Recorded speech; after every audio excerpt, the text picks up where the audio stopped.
Hello guys, welcome back to our channel. Already structure and physiography lo part 1 and part 2 complete chesam kadandi. This is the part 3 and this is the last part of this lesson.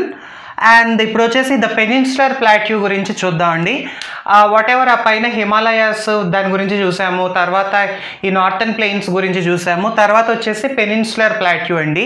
ఈ peninsular plateau అనేది almost river కన్నా 150 metres high నుంచి ఆ plain range అనేది start అవుతుంది. అంటే ఇప్పుడు river కన్నా ఇప్పుడు ఇదంతా రివర్ అనుకోండి, ప్లెయిన్స్ వచ్చేసి ఇక్కడ 150 మీటర్స్ ఎత్తులో ప్లెయిన్స్ అనేవి ఉంటాయి. దీని నుంచి ఎలివేషన్ అంటే ఇలాగ ఎత్తుగా 600 to 900 మీటర్స్ ఎత్తులో ఎలివేషన్స్ అనేది అంటే ఎత్తులు అనేది ఉంటూ ఉంటాయండి. ఈ ప్లాట్యూ అంటే మన అందరికీ కూడా తెలిసి ఇట్స్ అ ట్రయాంగులర్ ఫార్మేషన్ అండి. మౌంటైన్ లాగే ఉంటుంది, బట్ ఈ పైన ఏంటంటే స్టీప్ ఎడ్జ్ అనేది లేకుండా ఫ్లాట్గా ఉంటుంది పైన. సో ఈ పెనిన్సులా అనేది ఆల్మోస్ట్ ఒక ట్రయాంగులర్ ఫార్మేషన్లో ఉంటుంది. ఇది స్టార్టింగ్ నార్త్ వెస్ట్లో ఢిల్లీ రిడ్జ్ నుంచి ఉంటే ఇటు వెస్ట్ వచ్చేసి గిర్ రేంజ్ అండ్ ఇటు సౌత్కి ఏమో కార్డమమ్ హిల్స్, ఇటు ఈస్ట్లో రాజ్మామ్ హిల్స్, మళ్ళీ దీని ఎక్స్టెన్షన్గా ఇక్కడ నార్త్ ఈస్ట్లో షిల్లాంగ్ అండ్ కార్బీ ఆంగ్లాంగ్ ప్లాట్యూస్ ఉన్నాయండి. అండ్ ఇంకా ఈ మధ్యలో కూడా అనేకమైన ప్లాట్యూస్ అనేది మైనర్ స్మాల్ ప్లాట్యూస్ అనేది చాలా ఉన్నాయి. అవి ఏంటి అనేది చూసినట్టయితే Hazaribagh plateau, Palamu plateau, the Ranchi plateau, Malwa plateau, Coimbatore plateau, Karnataka plateau, ఇలా డిఫరెంట్ ప్లాట్యూస్ అనేది ఇన్ బిట్వీన్ ఉండడం జరిగింది. నెక్స్ట్ ఇంకొకటి మనం చూసినట్టయితే ఈ వాట్ ఎవర్ ఈ పెనిన్సులర్ ప్లాట్యూ అనేది స్టేబుల్ ల్యాండ్ అని మనం చెప్పొచ్చు. ఆల్రెడీ నేను మీకు చెప్పాను గోండ్వానా ల్యాండ్ ఇదంతా కూడా ఎక్స్ప్లెయిన్ చేసేటప్పుడు హిమాలయాస్ అనేది న్యూలీ ఫామ్ అయ్యాయి, వేరేస్ ది పెనిన్సులర్ ప్లాట్యూ అనేది ఓల్డర్ వన్ అనమాట. సో ఇది స్టేబుల్ అనమాట, స్టేబుల్ ల్యాండ్. దీనిలో ఈ ప్లాట్యూస్ అనేది చాలా అంటే ఫాల్ట్స్ అండ్ ఫ్రాక్చర్స్ జరగడం అనేది జరిగిందండి లోపల ఈ సిస్మిక్ రియాక్షన్స్ వల్ల, వాటి వల్ల. ఈ పెనిన్సులర్ ప్లాట్యూలో కూడా మళ్ళీ ఫర్దర్ డివిజన్స్ అనేది రావడం జరిగింది. అవేంటో చూసినట్టయితే Deccan plateau, central highlands, north eastern plateau. ఒక్కొక్క చోట ఒక్కొక్కలా ఉంటుందండి వాట్ ఎవర్ ఫిజికల్ ఫీచర్స్ అనేవి. అవేంటో మనం డీటెయిల్గా చూద్దాం. సో ఇప్పుడు ద డెక్కన్ ప్లాట్యూ గురించి చూసినట్టయితే వాట్ ఎవర్ ఈ ట్రయాంగులర్ ఫార్మేషన్ అండి ప్లాట్యూ. ఆల్రెడీ నేను మీకు చెప్పాను ప్లాట్యూ అనేది ఏం లేదు, నథింగ్ బట్ ట్రయాంగులర్ ఫార్మేషన్ అనమాట of high elevations. Peninsular plateau అంటే సరౌండెడ్ బై వాటర్. పెనిన్సులా అంటే మనందరికీ కూడా తెలుసు. సో ఈ డెక్కన్ ప్లాట్యూ అనే దాని బౌండరీస్ మనం చూసినట్టయితే ఇటు వెస్ట్ సైడ్లో వెస్టర్న్ ఘాట్, ఈస్ట్ సైడ్లో ఈస్టర్న్ ఘాట్స్, ఇటు పైన నార్త్లో వచ్చేసి వింధ్యా అండ్ సాత్పురా మౌంటైన్స్ ఉన్నాయి కదా, అందులో సాత్పురా మౌంటైన్స్. ఈ సాత్పురాలో కూడా మైకల్ రేంజ్, మహాదియో హిల్స్, ఈ వాట్ ఎవర్ ఈ బౌండరీస్ అనమాట. దీన్ని డెక్కన్ ప్లాట్యూ అని చెప్పి అంటారు. అయితే ఇప్పుడు మనం ఈ వెస్టర్న్ ఘాట్స్ గురించి చూసినట్టయితే వెస్టర్న్ ఘాట్స్ని అవి పాస్ అయ్యే స్టేట్స్ని బట్టి ఒక్కొక్క స్టేట్లో దానికి డిఫరెంట్ నేమ్స్ అనేది పెట్టడం జరిగింది. మహారాష్ట్రలో ఉన్న వాట్ ఎవర్ ఈ వెస్టర్న్ ఘాట్స్ని సహ్యాద్రి అని చెప్పి, కర్ణాటక అండ్ తమిళనాడులో వాటిల్ని నీలగిరి హిల్స్ అని, నెక్స్ట్ కేరళలో వాటిల్ని అనైమలై అండ్ కార్డమమ్ హిల్స్ అని, ఇట్లా డిఫరెంట్ నేమ్స్ అనేది ఉండింది. అయితే ఈ వెస్టర్న్ ఘాట్స్లో ఇక్కడ అనేది హై ఎలివేషన్ అండి, అంటే ఇక్కడ కొండల ఎత్తు చాలా ఎక్కువగా ఉంటుంది. ఇలా ఈస్ట్కి వెళ్ళే కొద్దీ ఆ ఎత్తు అనేది తగ్గుతూ వస్తుంది. ఆల్మోస్ట్ 1500 మీటర్స్ హైట్లో ఉంటాయి అన్నమాట. ఇటు నుంచి ఇటు నార్త్ టు సౌత్ ఇలాగా, ఇటు నుంచి ఇటు అని చెప్పాను, దట్స్ రాంగ్. ఇటు నుంచి ఇటు నార్త్ నుంచి సౌత్కి వచ్చే కొద్దీ ఇంకా హైట్ అనమాట, హైట్ పెరుగుతూ వస్తుంది. అయితే ఇవి కంటిన్యూస్ అండి, ఈ మొత్తం కూడా కంటిన్యూస్ హిల్స్ అనమాట. వెస్టర్న్ ఘాట్స్లో ఇవన్నీ కూడా కంటిన్యూస్ ఉంటాయి. అండ్ ఈ వెస్టర్న్ ఘాట్స్, ఈస్టర్న్ ఘాట్స్ ఈ కలిసే ఈ పాయింట్ నీలగిరి హిల్స్ అండి. ఎక్కువగా ఈ వెస్టర్న్ ఘాట్స్లో పెనిన్సులర్ రివర్స్ అనేది బిగిన్ అయ్యేది ఇక్కడే. Peninsular reverse like Krishna, Kaveri, Mahanadi ఇవన్నీ కూడా. అండ్ ఈ వెస్టర్న్ ఘాట్స్లో బిగ్గెస్ట్ రేంజ్ ఏది అనేది చూసినట్టయితే అనైముడి విత్ 2695 మీటర్స్ హైట్ ఈ అనైమల హిల్స్లో ఉంది. నెక్స్ట్ వచ్చేసి Doddabetta 2637 metres height in Nilgiri hills అనమాట. నెక్స్ట్ ఈ ఈస్టర్న్ ఘాట్స్ వైపు చూసేసరికి ఈ వెస్టర్న్ ఘాట్స్ అన్నీ కూడా కంటిన్యూస్ అండి, కంటిన్యూస్ ఎత్తుగా ఉంటాయి. ఈస్టర్న్ ఘాట్స్ వచ్చేసి లోగా ఉంటాయి అండ్ డిస్కంటిన్యూస్ అనమాట. అండ్ ఎక్కువగా కూడా ఎరోడెడ్ అనమాట, అంటే ఈ వర్షాల వల్ల ఈ నదులు వెళ్ళడం వల్ల ఎరోషన్ అనేది ఎక్కువగా జరిగాయి అన్నమాట. ఈ వాట్ ఎవర్ మహానది, కృష్ణ, కావేరి వీటి వల్ల. ఈస్టర్న్ ఘాట్స్లో ముఖ్యమైన హిల్స్ విషయానికి వస్తే Javadi hills, Palkonda hills, Nallamala hills and Mahendragiri hills. ఇది డెక్కన్ ప్లాట్యూ గురించి. సో ఇప్పుడు ద సెంట్రల్ హైలాండ్స్ అంటే ఇదిగోండి, ఇటు వెస్ట్ సైడ్ వచ్చేసి మాల్వా ప్లాట్యూ, అటు నార్త్ సైడ్ వచ్చేసి బుందేల్ఖండ్ ప్లాట్యూస్, ఇటు సౌత్లో బఘేల్ఖండ్ ప్లాట్యూస్ అండ్ ఇటు ఎక్స్టెన్షన్లో చోటా నాగ్పూర్ ప్లాట్యూస్ ఇవన్నీ కూడా ఉంటాయండి. అండ్ ఈ నార్థన్ వైపు చూసుకున్నట్టయితే నర్మదా ప్లేన్, ఇటు సౌత్ వెస్ట్ డైరెక్షన్లో చూసుకున్నట్టయితే ఈ Vindhya and Satpura ranges what ever ఈ కింద డెక్కన్ ప్లాట్యూ ఇవి బార్డర్స్గా ఉన్నాయండి. అండ్ ఈ బుందేల్ఖండ్లో రివర్ చాంబల్ అండ్ దాని ట్రిబ్యూటరీస్ హైగా ఫ్లో అవ్వడం వల్ల చాలా ఎరోషన్ అనేది జరిగి ఎక్కువ లోయలు అనేవి ఎక్కువగా కనబడతాయండి. అండ్ ఈ చోటా నాగ్పూర్ ప్లాట్యూ అని వినంగానే మనందరికీ తెలుసుద్ది రిచ్ ఆఫ్ ఈ mineral wealth what ever it is అంతా కూడా మినరల్ వెల్త్ అనేది చాలా ఎక్కువగా ఉంటుందండి. అండ్ ఈ సెంట్రల్ హైలాండ్స్ అనేది ఎక్కువగా మెనీ చేంజెస్, ఈ జియోలాజికల్ చేంజెస్ అనేది చాలా ఎక్కువగా జరుగుతూ ఉండడం వల్ల చాలా మెటమార్ఫిక్ రాక్స్ అనేది మనం చూడొచ్చు. For example like marble, slate, gneiss ఇటువంటి రాక్స్ ఎన్నో చూడొచ్చు. దీని ఎత్తు యావరేజ్గా చూసినట్టయితే 600 to 900 మీటర్స్ యావరేజ్గా చూడొచ్చు.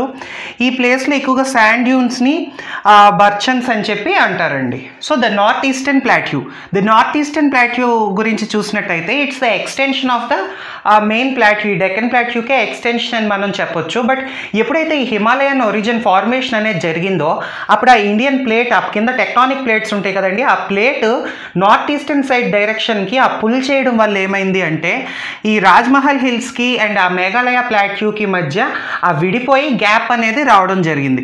ఆ గ్యాప్ అనేది నిదానంగా రివర్స్తో ఫిల్ అవ్వడం జరిగింది, అలూవియల్ డిపాజిట్స్తో ఇలా ఫిల్ అయితే అయిపోవడం జరిగింది.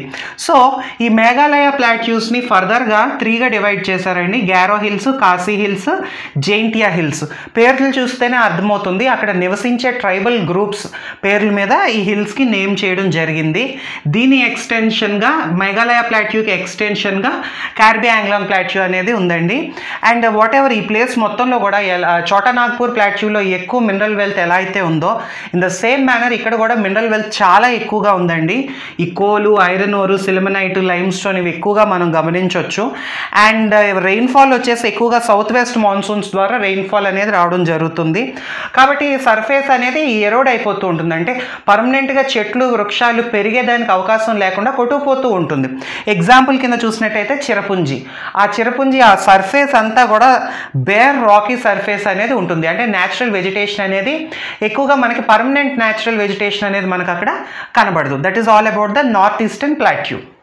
సో ఇప్పుడు ద ఇండియన్ డిజర్ట్ గురించి చూద్దామండి. ఇండియన్ డిజర్ట్ అనేది అరావళి రేంజెస్కి నార్త్ వెస్ట్ డైరెక్షన్లో, అంటే మన ఇండియాకి కూడా నార్త్ వెస్టర్న్ పార్ట్లో మనం ఈ ఇండియన్ డిజర్ట్ని చూడొచ్చు. అండ్ ఈ వాట్ ఎవర్ ఇట్ సైడ్ అంతా కూడా పాకిస్తాన్లో కొంతవరకు ఉంటుందండి.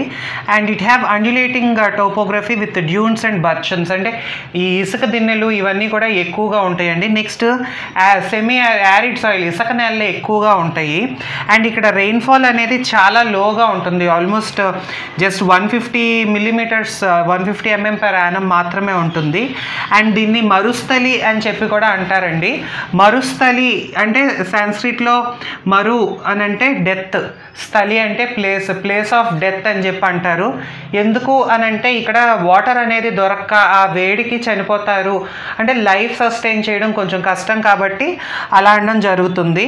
నెక్స్ట్ ఇంకొకటి ఏంటంటే మెసోజోయిక్ ఎరాలో ఇదంతా కూడా వాట్ ఎవర్ ఈ ప్లేస్ అంతా కూడా వాటర్ కింద ఉండేది అని చెప్పి దానికి సంబంధించిన ఫాసిల్స్ కూడా దొరికాయండి. ఆ wood fossils at the park Akal and marine deposits ఈ బ్రహ్మసార్ నియర్ జైసల్మర్ దగ్గర బ్రహ్మసార్లో ఆ వాట్ ఎవర్ ఆ పార్క్ అక్కడ డిపాజిట్స్ అనేవి దొరికాయి. ఆ వుడ్ డిపాజిట్స్ అనేది క్యాలిక్యులేట్ చేసి చెక్ చేసినట్టయితే కొన్ని మిలియన్ ఇయర్స్ అగో అని చెప్పి అర్థమవుతుంది.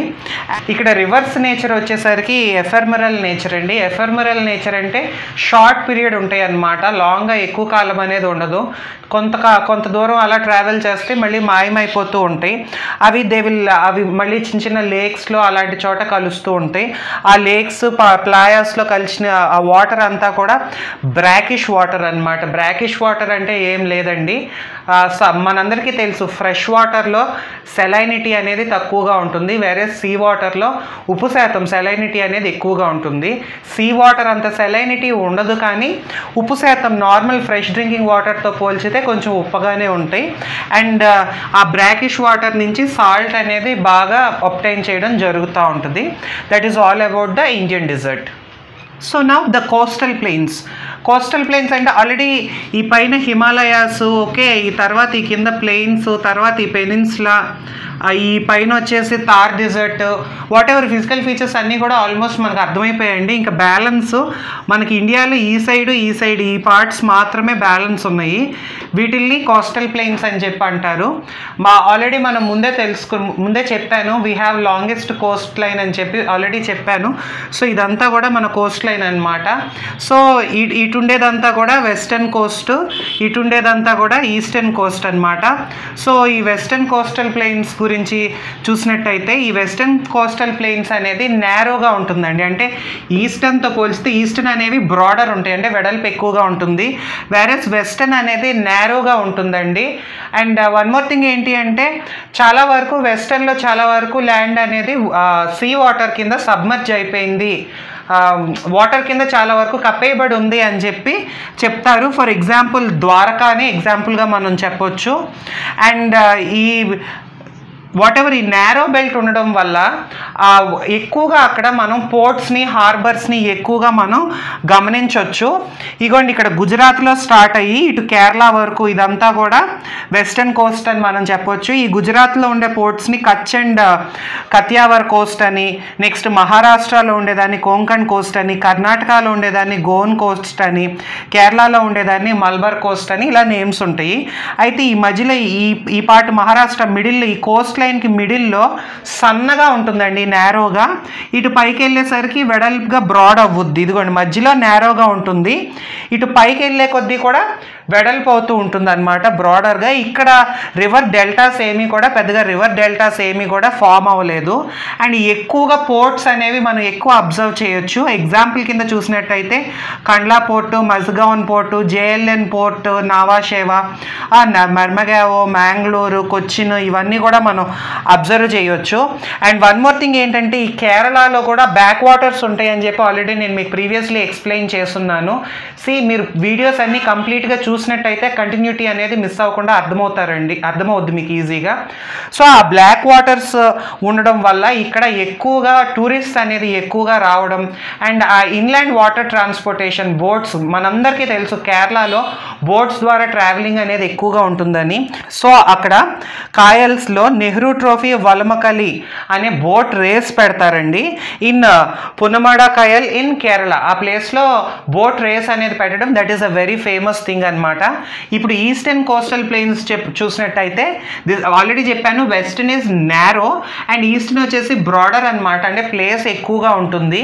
అండ్ ఆ బ్రాడర్ అవడం వల్ల చాలా వరకు రివర్స్ ఫ్లో అయ్యేవన్నీ కూడా అటు సైడ్ బే ఆఫ్ బెంగాల్ ఉంది కదా, ఆ బే ఆఫ్ బెంగాల్లో కలుస్తాయండి.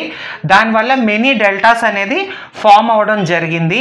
ఎగ్జాంపుల్స్ ఇక్కడ ఫ్లో అయ్యే రివర్స్ ఎగ్జాంపుల్స్, ఆ డెల్టా ఫార్మేషన్స్ చూసినట్టయితే మహానది, కృష్ణ, కావేరి, గోదావరి లాంటి రివర్స్ ఫ్లో అవుతూ ఉంటాయి. And as it is very broader, ports, harbours అనేది చాలా తక్కువగా ఉంటాయి అని చెప్పొచ్చు. దానివల్ల గూడ్స్ అనేవి ట్రాన్స్పోర్టేషన్ కొంతవరకు ఇబ్బంది అవుద్ది.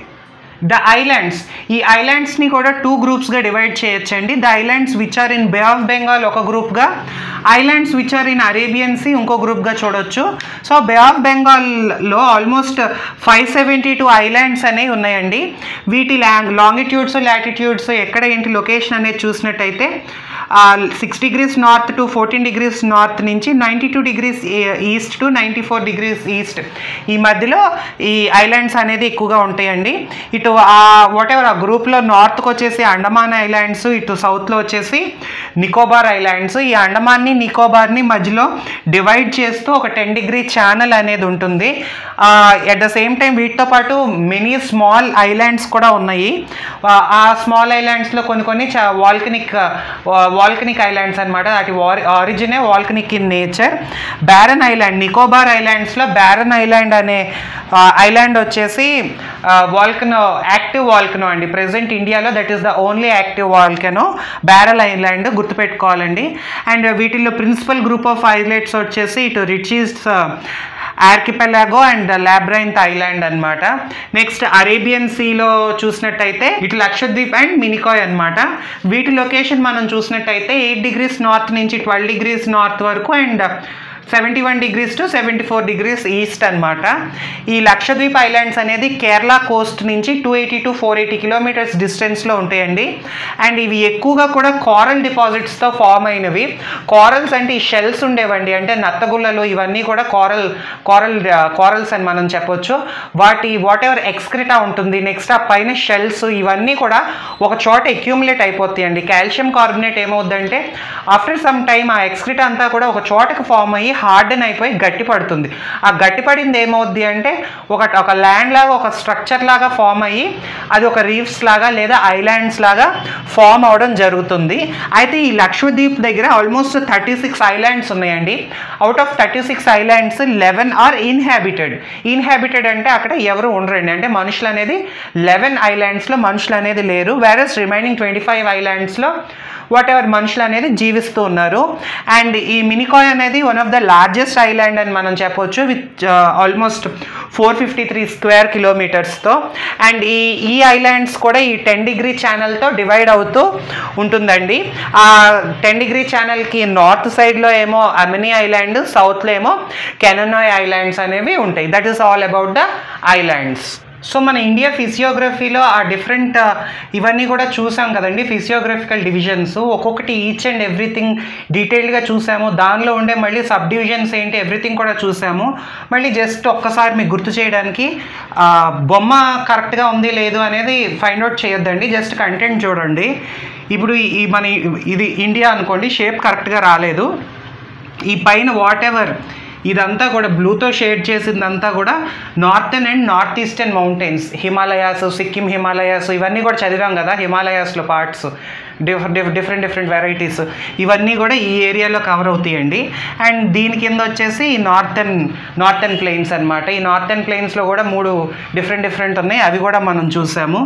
అండ్ ఇటు వచ్చేసి ద ఇండియన్ డిజర్ట్ అండి. అండ్ ఇక్కడ వచ్చేసి పెనిన్సులర్ ప్లాట్యూ. ఈ పెనిన్సులర్ ప్లాట్యూలో కూడా 3 ఉన్నాయి. ఈ డెక్కన్ ప్లాట్యూ, ఇవన్నీ కూడా మనం చూసాము. అండ్ ఈ వాట్ ఎవర్ ఈ రిమైనింగ్ పార్ట్ ఉంది కదా, ఇది కోస్టల్ ప్లెయిన్స్ అండి. ఈ కోస్టల్ ప్లెయిన్స్లో ఇటు ఉన్నదేమో వెస్ట్ కోస్ట్, అటున్నదేమో ఈస్ట్ కోస్ట్. అండ్ ఈ వాటర్స్లో బే ఆఫ్ బెంగాల్లో, అరేబియన్ సీలో ఈ వాట్ ఎవర్ ఈ వాటర్స్లో ఉండే చిన్న ఐలాండ్స్ అది అందరికీ తెలుసు. సో జియోగ్రఫికల్గా ఎలా డివైడ్ అవ్వద్ది ఎవ్రీథింగ్ కూడా మనం చూస్తున్నాం కదండి. సో ఈ లెసన్ మీకు అర్థమైందనే అనుకుంటున్నాను. That's all about the second lesson, structure and physiography. మీకు ఏదైనా డౌట్ ఉన్నట్టయితే కింద కామెంట్ చేయండి. మీకు నచ్చినట్లయితే ఒక లైక్తో పాటు మీ ఫ్రెండ్స్తో షేర్ చేయండి. If this is the first time watching our video, subscribe చేసి మిగతా వీడియోస్ కూడా చూడండి. Thank you for watching.